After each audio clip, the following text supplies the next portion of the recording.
Hello everyone.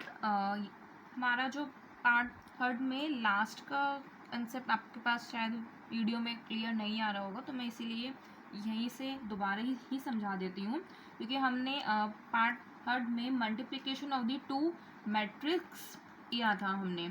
ठीक है, तो यानी कि ए मैट्रिक्स हमारे पास थी, बी मैट्रिक्स मैंने ली थी, क्योंकि हमें दो मैट्रिक्स को आपस में क्या करना था, मल्टीप्लाई करना था। तो ऑर्डर मैंने आपको सबसे पहले इसका ऑर्डर भी समझाया था। तो क्या होगा कि हमारे पास जो फर्स्ट मैट्रिक्स है, फर्स्ट मैट्रिक्स का रो को हमें मल्टीप्लाई करना है सेकंड मैट्रिक्स की कॉलम के साथ। ठीक है, सो हमें इसका ए बी को फ्रेम करने के लिए मेक इट 7, मैंने आपको मेक इट 7 का रूल समझाया था। मेक इट 7 का मतलब क्या है कि मेरे पास ये जो फर्स्ट रो है, हमें इसमें फर्स्ट कॉलम लेना है। हमने सबसे पहले आइडेंटिफाई इजीली कर लिया कि इसका ऑर्डर क्या होगा, और ऑर्डर से इट मीन्स कि इसके पास हमारे पास नंबर ऑफ एलिमेंट्स कितने होंगे। नंबर ऑफ एलिमेंट्स मेरे पास होंगे 2 मल्टीप्लाई बाय 2, यानी मेरे पास नंबर ऑफ एलिमेंट्स होंगे 4। क्लियर? सो ये मैंने 7 की शेप में था। ठीक है, सो 1 multiply by 2, this multiply by this, add करना है मैं this multiply by this. Next elements की हम बात करते हैं। नेक्स्ट एलिमेंट्स में हमारे पास क्या है, 1 मल्टीप्लाई 3, ऐड करना है हमें -2 multiply by 5 and then 3 multiply by 1। ठीक है, इसमें हमारे पास, क्योंकि ये हमारे पास सेकेंड रो का एलिमेंट है, तो हमें यहाँ से सेकेंड रो से स्टार्ट करना है, लेकिन ये हमारे पास कॉलम कौन सा है, फर्स्ट कॉलम है, तो इसलिए हमारे पास इन्हें फर्स्ट कॉलम लेना है। क्या हो गया, -4 मल्टीप्लाई बाय 2, प्लस करना है 2 मल्टीप्लाई बाय 4, ऐड करना है 5 multiply by 2, then -4 multiply by 3 plus 2 multiply by 5 and then हमें 5 मल्टीप्लाई बाय 1। सो हमारे पास जो ए बी एक मैट्रिक्स फ्रेम करके आई है, दोनों को आपस में मल्टीप्लाई करके कितनी है, 0 -4 10 3। ठीक है, आप उसी तरीके से बी ए बी, क्योंकि हमारे पास क्वेश्चन क्या था कि हमें ए बी भी फाइंड करना है और हमें बी ए भी फाइंड करना है। मैंने यहाँ पे आपको ए बी हो गया। नेक्स्ट हमारे पास है बी ए। मैं आपको बी ए का आंसर बता देती हूँ जो कि मैंने निकाल रखा है, और ये अब आपको खुद से भी ट्राई करना पड़ेगा। ठीक है, और अगर इसको आपको बी ए को सॉल्व करने में कोई दिक्कत आती है तो आप मुझसे पूछ सकते हैं कमेंट कर सके। ठीक है, बाकी जिन सभी ने किया होगा, ये करेंगे बीए का, तो वो उसका आंसर सेम ही ये हमारे पास निकलेगा। हाँ जी, तो ठीक है, बीए भी है, ए बी बी ए, दोनों में हमने क्या देखा, क्या ये आपस में इक्वल हैं। ये हमारे पास 2/2 की मैट्रिक्स है ए बी, और बी ए हमारे पास 3/3 की मैट्रिक्स है। बी ए का ऑर्डर कैसे होगा, क्योंकि हमें फर्स्ट मैट्रिक्स का रो लेना है बी, बी माने यानी कि मेरी फर्स्ट मैट्रिक्स का रो, तो है कितना 3। और अब क्या है, ए का हमारे पास क्या हो जाएगा, ए का मेरे पास है कॉलम, तो यानी कि कॉलम 3। तो ठीक है, समझ आया आपको, ए बी बी और बी ए बी क्या ये आपस में इक्वल है, ये आपस में इक्वल नहीं है। यही हमारे पास है टू मैट्रिक्स की मल्टीप्लिकेशन में, हमें यही ध्यान में रखना है। ठीक है, सो नेक्स्ट में है, ठीक है, अब हमें एक मैं आपको एग्जांपल समझा देती हूँ, या फिर एक कोई भी लेके कि हमें जिसके अंदर हमारे पास एडिशन भी आए और हमारे पास सब्ट्रैक्शन भी आए। ठीक है, और आप लोग भी मेरे साथ क्वेश्चन ट्राई करते रहिए। तो ए मैट्रिक्स है 0 6 7 -6 0 8 7 -8 0। देन बी मैट्रिक्स 0 1 1 1 0 2, कुछ भी मैंने ले लिया है मैट्रिक्स को। ठीक है, आप भी नोट डाउन कर लीजिए साथ साथ, ताकि इजी रहे। कैलकुलेट करना है हमें, ए सी कैलकुलेट करना है, B C, and then A plus B. देखो ए प्लस बी यानी कि हमें दो मैट्रिक्स को पहले ऐड करना है, और जो उसका रिजल्ट निकल के आएगा उससे हमें सी मैट्रिक्स से क्या करना है, मल्टीप्लाई करना है।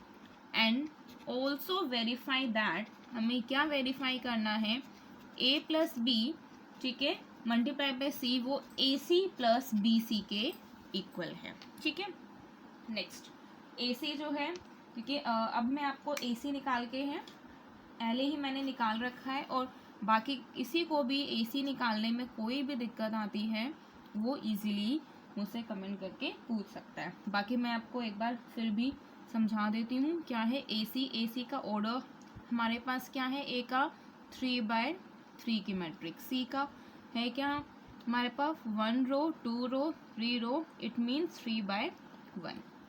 सो ए सी का ऑर्डर हमारे पास क्या निकल के आएगा, मेन हमारे लिए यही है।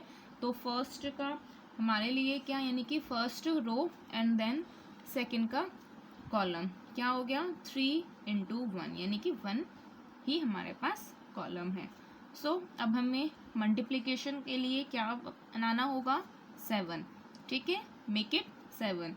So this multiply by this add करना है, this multiply by this add करना है, दिस मल्टीप्लाई बाय दिस। तो इसीलिए मैंने ऑलरेडी किया हुआ है, तो मैं सीधा डायरेक्ट लिख देती हूँ,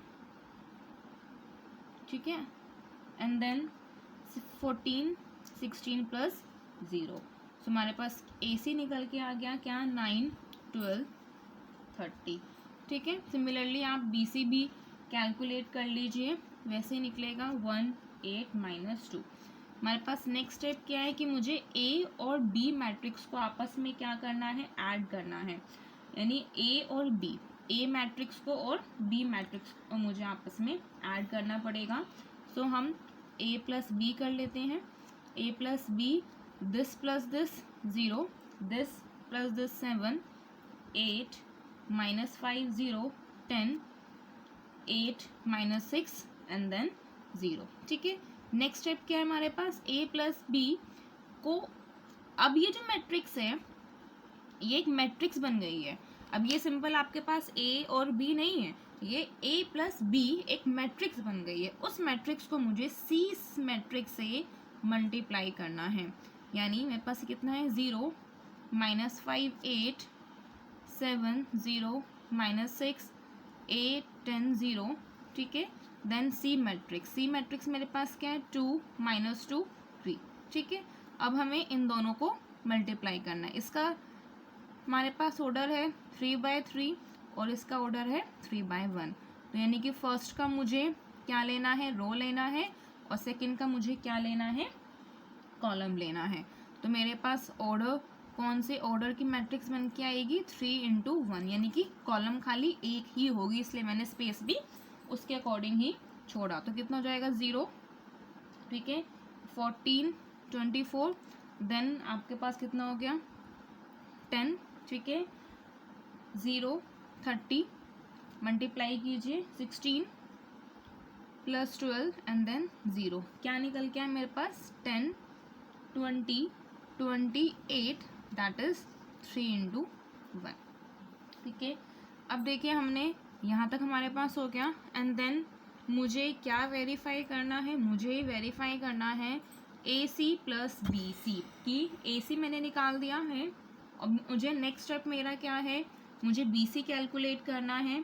आप बी सी कैलकुलेट कर लीजिए, ठीक है, मैंने ऑलरेडी कर लिया था कैलकुलेट, मेरा ये आंसर निकल के आएगा, ये मेरा बी सी है। दोनों को ऐड कर दो, ए सी प्लस बी सी को ऐड कर दो, क्योंकि ए सी और बी सी का क्या है हमारे पास 3 × 1, ठीक है, क्योंकि दोनों का ऑर्डर सेम है। एडिशन में यही रूल होता है कि दोनों का ऑर्डर क्या होना चाहिए, सेम होना चाहिए हमारे पास, clear.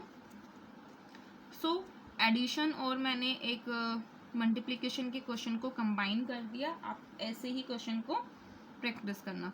So 10 20 and then 28, now C same है हमारे पास, दोनों आंसर्स क्या निकल के आए हैं, सेम निकल के आए हैं। सो ए प्लस बी का मैट्रिक्स का into C is equal to, इनका हमने मैट्रिक्स लिया उसको मल्टीप्लाई किया सी से, वो ए सी प्लस बी सी से क्या है, इक्वल है, क्लियर।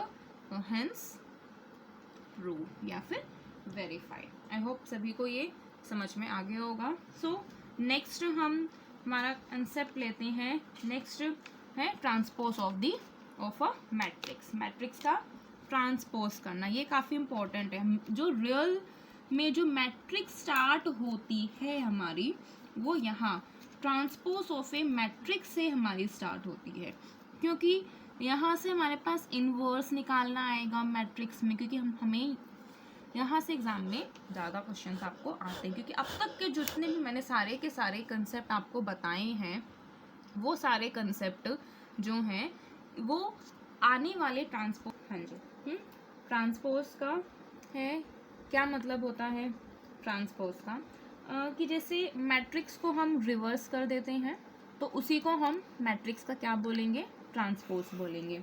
पर सिंपल कि जैसे हमारे पास एक मैट्रिक्स है, एग्जाम्पल के तौर पे लिया मैंने 3 5 √3 1, ठीक है। अगर इसी को हम ट्रांसपोज को डोनेट करते हैं ए डैश, ठीक है, ये जो हमारे पास है इसे हम ट्रांसपोज बोलेंगे। ए का मुझे ट्रांसपोज निकालना है।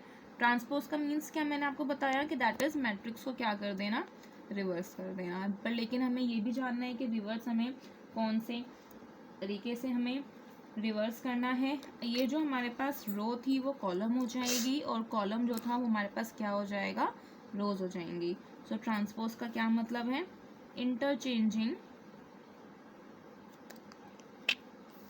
Interchanging the rows with columns, ठीक है। रोज को हमें कॉलम्स के साथ इंटरचेंज करना। सो ये मेरी फर्स्ट रो थी, तो अभी मेरा क्या बन जाएगा, फर्स्ट मेरी कॉलम बन गई, ये मेरे पास सेकंड रो थी, और ये मेरे पास क्या बन गया है, सेकंड कॉलम बन गए।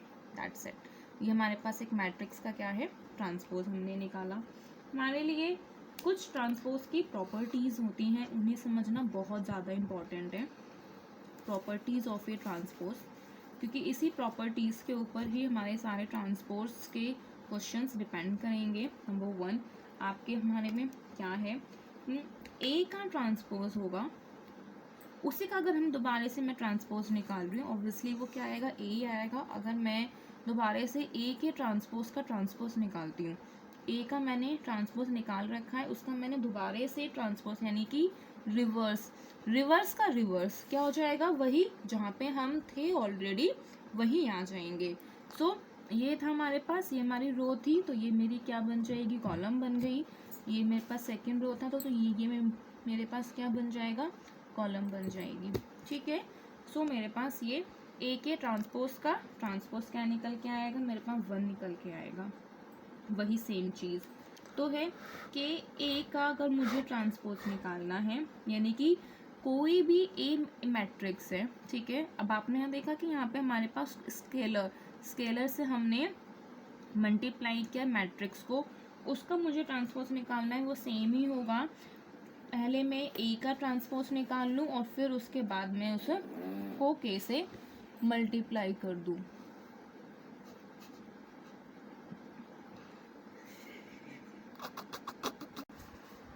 तो ए प्लस बी का ट्रांसपोज क्या हो जाएगा, ए का ट्रांसपोज प्लस बी का ट्रांसपोज, ठीक है। अगर हम इन्हें सेपरेटली भी ट्रांसपोज निकाल के करते हैं तभी भी हमारा इजीली हो जाएगा। देन फोर्थ वन है ए बी का जो हमारा ट्रांसपोज होगा, बी का ट्रांसपोज पहले देन ए का transpose. This is a very important properties of a transpose, कि हमारे ये सबसे ज़्यादा इम्पॉर्टेंट प्रॉपर्टी है।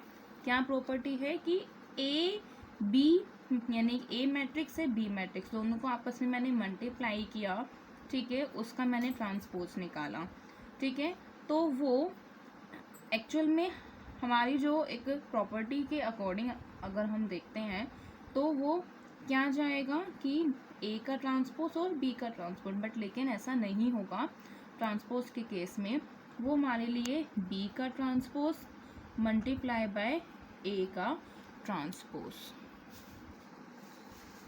ठीक है। अब हम एक क्वेश्चन ले लेते हैं, क्वेश्चन से आपको ये कंसेप्ट और ज़्यादा क्लियरली समझ में आ जाएगा। सो इफ़ मैंने ए मैट्रिक्स ले लेती हूँ -2 4 5 and then B matrix 1 3 -6, verify करना है हमें, वेरीफाई दैट ए बी का transpose B transpose A transpose के इक्वल है। ठीक है, सबसे ज़्यादा एग्जाम्स में जो क्वेश्चंस हमें देखने को मिलेंगे इसी कंसेप्ट से रिलेटेड हमें देखने को मिलते हैं। ठीक है, अब हमें देखते हैं। अच्छा, ए है, ए मैट्रिक्स का हमारे पास क्या है, 1 2 3 3 रो है, 3 मल्टीप्लाई बाय द 1।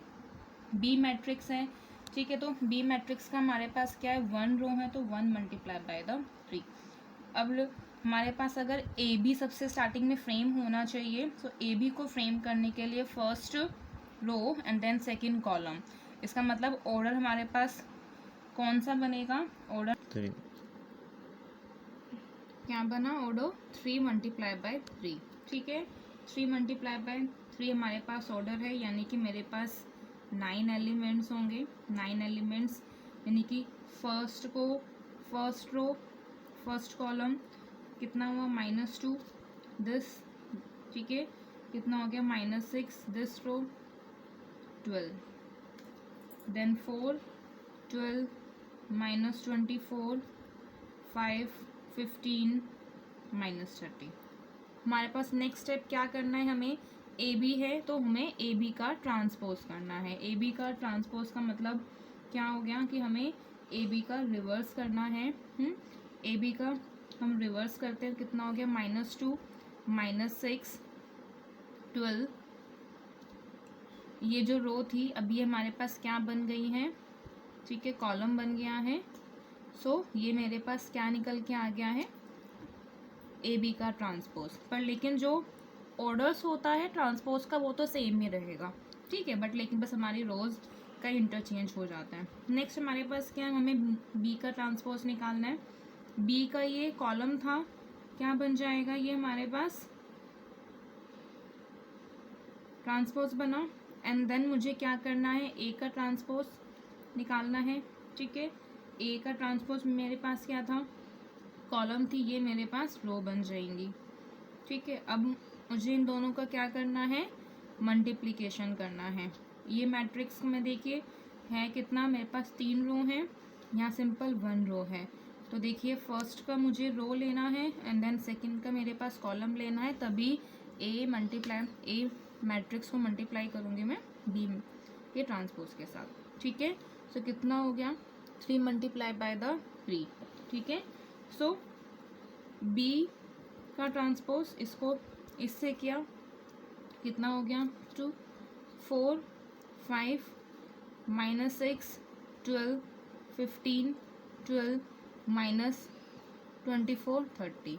ना उसी कि जो भी मेरे पास ए बी का ट्रांसपोज है, ठीक है, और ए बी का ट्रांसपोज मल्टीप्लाई बाय ए का ट्रांसपोज आपस में क्या है, सेम है। मैंने आपको ये इस प्रॉपर्टी को भी प्रूफ करके दिखा दिया, हंस प्रूफ। ठीक है, तो इससे रिलेटेड आपको, इस ट्रांसपोज की प्रॉपर्टी से रिलेटेड आपको काफ़ी क्वेश्चंस देखने को मिल सकते हैं। ठीक है, नेक्स्ट हमारे पास टॉपिक हमारे लिए आएगा symmetric and the skew symmetric matrix. Exams में काफ़ी बार क्वेश्चन आता है स्क्यू एंड सिमेट्रिक में। ठीक है, स्क्यू सिमेट्रिक है word, skew symmetric and symmetric matrix. ठीक है, अब मेन इजी है क्योंकि ये हमारा बिल्कुल ट्रांसपोज से ही रिलेटेड कंसेप्ट है। सिमेट्रिक मैट्रिक्स कौन सी होती है, सिमेट्रिक मैट्रिक्स वो मैट्रिक्स होती है कि जिसका ए का ही ट्रांसपोज ए आ जाए। हमारे पास ऐसे बहुत सारी मैट्रिक्स फ्रेम हो सकती है कि अगर मैंने उसका रिवर्स कर दिया, रिवर्स भी मैं अगर कर दूं उसी मैट्रिक्स का, तो वही सेम ही मैट्रिक्स मेरे पास फ्रेम करके आएगा। क्लियर, पर लेकिन हमारे पास स्क्यू सिमेट्रिक में क्या डिफरेंस होगा, गेस करो। तो स्क्यू सिमेट्रिक में हमारे पास है, यहाँ ए का जो ट्रांसपोज है वो -a निकल के आएगा। क्लियर, यानी कि जो ए का अगर मैंने ए मैट्रिक्स को रिवर्स किया, सो वो सिर्फ माइनस का ही साइन में ही फर्क होगा दूसरे हमारे मैट्रिक्स से रिलेटेड। ठीक है, तो हमारे लिए, ठीक है, ये क्वेश्चन में बहुत बार एग्जाम्स में आया है कि आपको शो करना है कि जो एक मैट्रिक्स है वो एक हमारी सिमेट्रिक मैट्रिक्स है, या आपको शो करना है कि वो जो एक मैट्रिक्स है वो एक स्क्यू सिमेट्रिक मैट्रिक्स है। आई होप इस टाइप के जो भी सारे क्वेश्चंस हैं शो करने वाले। मैंने आपको एडिशन की समझा दिए हैं, ठीक है, और मैंने आपको मल्टीप्लिकेशन के भी समझा दिए हैं शो करने वाले। सो इन्हीं के शो करने वाले क्वेश्चंस की आप सिमेट्रिक मैट्रिक्स की और स्क्यू सिमेट्रिक मैट्रिक्स की भी आप प्रैक्टिस कर सकते हैं कि इस वाले क्वेश्चंस में हमें किस तरीके से हमें ए का ट्रांसपोज ए के इक्वल आएगा, या हमारे पास जो बी का ट्रांसपोज है वो बी के इक्वल आएगा। चलो मैं एक क्वेश्चंस लेके आपको बता देती हूँ, ठीक है, कि that is for the matrix. अगर मेरे पास एक मैट्रिक्स है, ठीक है, 1 5 6 7, वेरीफाई दैट, हमें क्या वेरीफाई करना है, verify that number 1 A plus A का ट्रांसपोज किया मैंने, क्लियर, देन मैंने उसका ही ट्रांसपोज किया, ठीक है, ये ए का मैंने ट्रांसपोज किया, इज ए सिमेट्रिक मैट्रिक। वो मेरे पास क्या है, एक सिमेट्रिक मैट्रिक है, क्लियर। सो ए निकाल लीजिए, है हमारे पास ए का मुझे ट्रांसपोज निकालना है, कितना हो जाएगा 1 5, देखिए था, अब देन कॉलम है ना, फिर मेरे पास है ए प्लस ए का ट्रांसपोज। इसका मतलब मुझे इसे क्या प्रूफ करना है कि सिमेट्रिक है, यानी कि ए प्लस ए के ट्रांसपोज को मैं एक मैट्रिक्स मान लेती हूँ, उसका मुझे क्या निकालना पड़ेगा, ट्रांसपोज निकालना पड़ेगा, और उसका जो ट्रांसपोज होगा वो किसके इक्वल होगा, क्योंकि मैंने इस पूरे को ए माना है, एज्यूम, ठीक है। इस टाइप के जो क्वेश्चन है देखने में तो इजी है कि ए का ट्रांसपोज ए के इक्वल है, ठीक है, कि ठीक है, हमें क्वेश्चन में समझ में आ गया। लेकिन यहाँ इन्होंने कहा है कि ए प्लस ए का ट्रांसपोज, तो हमें इस पूरे को ही, एंटायरली इस पूरे को मुझे एक मैट्रिक्स मानना पड़ेगा, क्लियर। तो इसका ट्रांसपोज का निकाला है मैंने, इसका ट्रांसपोज किया, या आप अपने कन्वीनियंसी के लिए इसे ट्रीट कर सकते हैं, बी भी ट्रीट कर सकते हैं, क्लियर। तो अब समझ में आ जाएगा, इस पूरे को अगर मैंने बी ट्रीट कर लेती हूँ, सो यानी बी का ट्रांसपोज मुझे बी के इक्वल प्रूफ करना है ना, यानी कि इसका मतलब कि मुझे ये चीज़ प्रूफ करनी है। सो अब बी क्या है एक्चुअल में, बी मेरे पास है ए प्लस ए का ट्रांसपोज, यानी कि मुझे ये चीज़ प्रूफ करनी है। अब मेरे पास मैंने ए का ट्रांसपोज निकाल लिया, अब मुझे बी निकाल लेते हैं हम। बी क्या है, बी है मेरे पास ए प्लस ए का ट्रांसपोज। अब इन्हें आपस में हम ऐड कर देते हैं, ए और ए का, ए के ट्रांसपोज को ऐड कर देते हैं, ठीक है, कितना हो गया, देन 40। अब मुझे क्या करना है, नेक्स्ट स्टेप क्या है मेरे पास, क्योंकि बी का मुझे ट्रांसपोज निकालना पड़ेगा, सो बी का ट्रांसपोज निकाल लेते हैं। अब इसी का मैंने ट्रांसपोज निकाल लिया, जो रो था कॉलम बन गया, कॉलम थी मेरे पास वो रो बन गई, क्लियर, ठीक है। अब हमें नेक्स्ट स्टेप में क्या है, मेरे पास एक पार्ट हो गया, नेक्स्ट ए प्लस ए का ट्रांसपोज आपस में आप ऐड कर दो, ए और ए के ट्रांसपोज को हम आपस में ऐड कर देते हैं, क्योंकि जो मेरे पास क्या है, ये बी है, ठीक है, इनको आपस में ऐड कर देते हैं, 2 11 11 14। नाउ सी कि जो मेरे पास बी का जो ट्रांसपोज है वो बी के इक्वल आ गया, बी का ट्रांसपोज इक्वल आया बी के, बी क्या है एक्चुअल में, ए प्लस ए के ट्रांसपोज है ना, उसका ट्रांसपोज इक्वल आ गया ए प्लस ए का ट्रांसपोज, क्लियर, ठीक है। सो इस तरीके से जो हम आपको बी बी सी भी क्वेश्चंस में दे सकते हैं, हो सकता है कि वो आपको यहाँ पे ए प्लस ए का ट्रांसपोज का उसका भी ट्रांसपोज दे दे, ठीक है। सो आप उसी को, जो भी आपको वो गिवन होगा, उस एंटायर को आप बी मान लेना, फिर हमें बी का ट्रांसपोज बी के इक्वल आ जाएगा, तो वो सिमेट्रिक मैट्रिक्स है। अगर बी का जो ट्रांसपोज है वो आपका माइनस बी के इक्वल आ रहा है, तो वो आपके पास क्या, स्क्यू सिमेट्रिक मैट्रिक्स है। और जो हमारे एग्जाम्स में सबसे ज़्यादा इम्पोर्टेंट क्वेश्चन आता है, वो एक आता है कि कैसे कोई भी एक मैट्रिक्स होती है, उसे हम, एक मैट्रिक्स को हम कैसे रिप्रेजेंट कर सकते हैं स्क्यू सिमेट्रिक और सिमेट्रिक मैट्रिक्स से। ठीक है, स्क्यू सिमेट्रिक और सिमेट्रिक मैट्रिक्स से कैसे हम उसे रिप्रेजेंट कर सकते हैं। ठीक है, क्वेश्चन देख लेते हैं, ये काफ़ी इम्पोर्टेंट क्वेश्चन है। तो देखा, जैसे मैंने आपको समझाया वही क्वेश्चन में फ्रेम कर देती हूँ। एक्सप्रेस दी मैट्रिक्स है मेरे पास, चलिए मैंने इसे बी मैट्रिक्स मान लिया। इस मैट्रिक्स को मुझे एक्सप्रेस करना है, ठीक है, किसकी टर्म्स में मुझे एक्सप्रेस करना है? इस मैट्रिक्स को मुझे एक्सप्रेस करना है as sum of symmetric matrix and skew symmetric matrix. Symmetric matrix and skew symmetric matrix के टर्म्स में मुझे इन्हें एक्सप्रेस करना है। मेन अब आपको सबसे पहले इस कंसेप्ट को समझना पड़ेगा कि कैसे, कि क्या मतलब एक बी मैट्रिक है, मतलब उसी का मैंने सम, सिमेट्रिक का मतलब क्या हो गया कि मैंने इसी का ही मैं ट्रांसपोज करूँगी, ठीक है ना, वही सेम चीज़ के इक्वल आ जाएगा।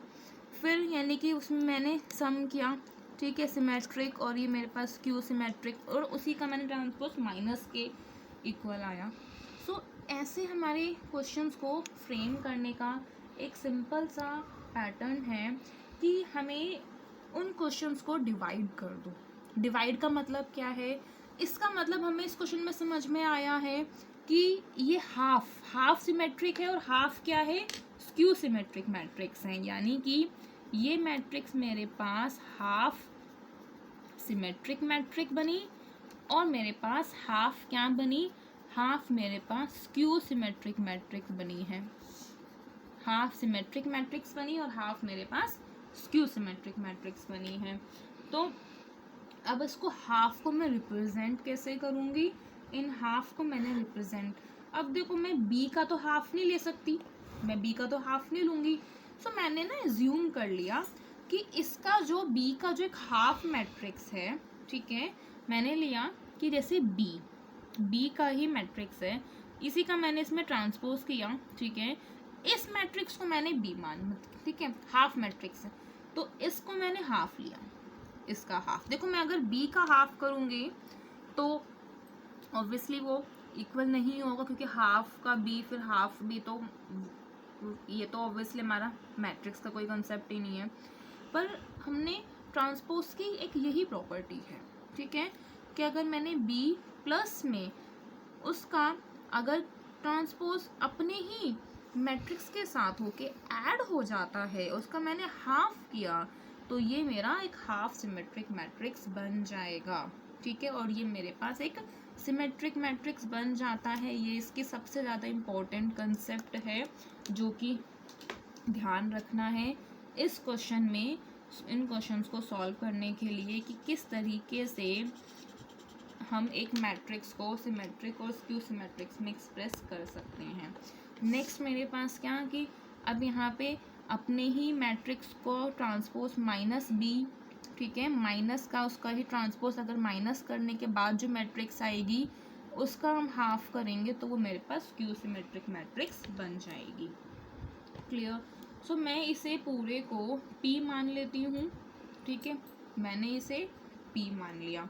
अब हमारे लिए नेक्स्ट कंसेप्ट क्या बनता है कि B का ट्रांसपोज निकालना। हम B का ट्रांसपोज निकाल लेते हैं। 2 -1 1 -2 3 -2 -4 4 -3। नेक्स्ट स्टेप क्या है? B प्लस, ठीक है, B का ट्रांसपोज करना। B प्लस मैंने B का ट्रांसपोज कर दो, क्या बन जाएगा? 4 -3 -3 6 2 -3 6, देन ये क्या बनेगा? हमें इसको ऐड करना है ना, 2, ठीक है।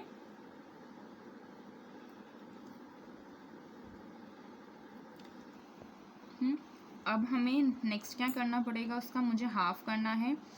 B प्लस B के ट्रांसपोज का मैंने हाफ लिया, तो 2 3/2 माइनस का 3/2 -3/2 3 1 -3/2 1 -3, ठीक है। सो ये मेरे पास इसका ये पार्ट हुआ। इस पार्ट को मैंने क्या एज्यूम किया है, इस पार्ट को मैंने पी एज्यूम किया है, ठीक है।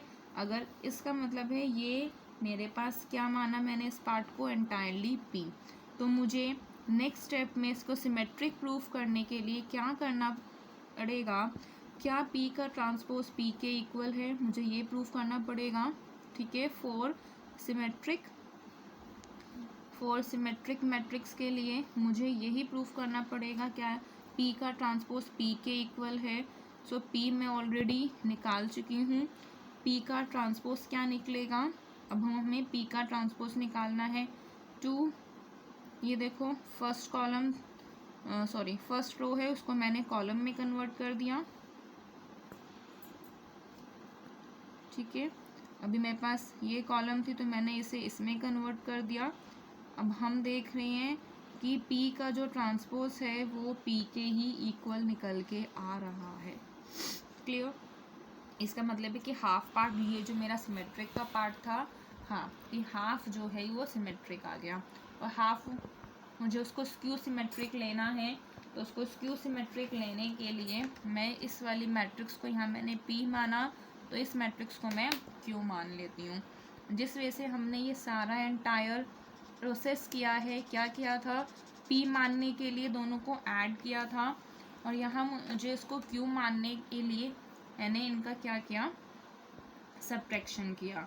अब मुझे दोनों का सब्ट्रैक्शन करना है, सब्ट्रैक्शन करके मेरे पास क्या निकल के आएगा, दिस को, ठीक है, और B का ट्रांसपोज दिस, तो ये 0 निकल के आया, हाफ नहीं -1 है, ठीक है, -1 -5 1 0 6 5 -6 0, ये मेरे पास निकल के आया, ठीक है।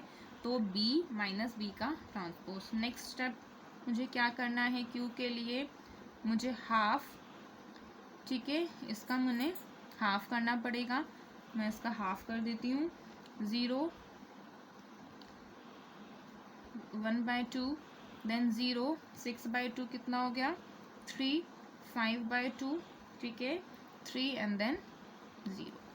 अब हमने ये देखा है, अब हमें ये एज्यूम करना है कि क्या इसका जो हमने माना था, हमने जो एज्यूम किया था वो मेरा सही है या नहीं।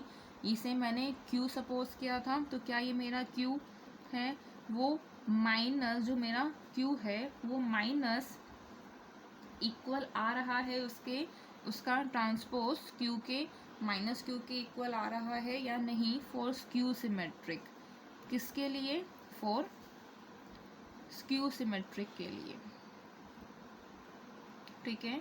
सो अब इसका मैं ट्रांसपोज निकाल देती हूँ, Q का ट्रांसपोज कर देती हूँ, कितना निकल के आया है, 0 हाफ, ठीक है, उसका 5/3 -1/2 0 -3 5/2 3 0, ठीक है।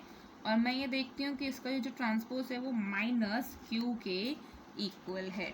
इसका मतलब कि मैंने जो एज्यूम किया था स्टार्टिंग में वो मेरा कि हाफ सिमेट्रिक के इक्वल है, हाफ स्क्यू सिमेट्रिक के इक्वल है, वो मेरा सही निकला। अब मैं P + Q, this is the last step, most important, क्योंकि हाफ वो कटेगा तभी तो हमारे पास जो मेन मैट्रिक्स थी उसी मैट्रिक्स पे आएगा। ये लास्ट स्टेप है और काफ़ी इंपॉर्टेंट है कि मुझे इन दोनों को ऐड करना है, क्योंकि हमारे क्वेश्चन में ही सम लिखा था, इसीलिए मुझे दोनों को आपस में क्या करना होगा, ऐड करना पड़ेगा। दोनों को ऐड करके हम देखते हैं कि वही जो हमारे पास मैट्रिक्स थी उसी वाले ही मैट्रिक्स जो हमने जिस मैट्रिक्स को एज्यूम किया था, ठीक है, कि ये उसका समेशन है जो हमें गिवन थी B मैट्रिक्स, ये उसी के इक्वल आ गया। सो हम इसे रिप्रेजेंट कर सकते हैं, ठीक है, कि ये हमारे पास सिमेट्रिक और स्क्यू सिमेट्रिक का एक रिप्रेजेंटेशन है, ठीक है। आई होप आप इसी से रिलेटेड जितने भी सारे क्वेश्चंस होंगे करेंगे, प्रैक्टिस करेंगे, और जो भी आपको डाउट्स होंगे वो मुझे आप कमेंट करते रहे, और जो भी आपको कोई भी टॉपिक मुश्किल लग रहा है आप वो मुझे बता सकते हैं, ठीक है।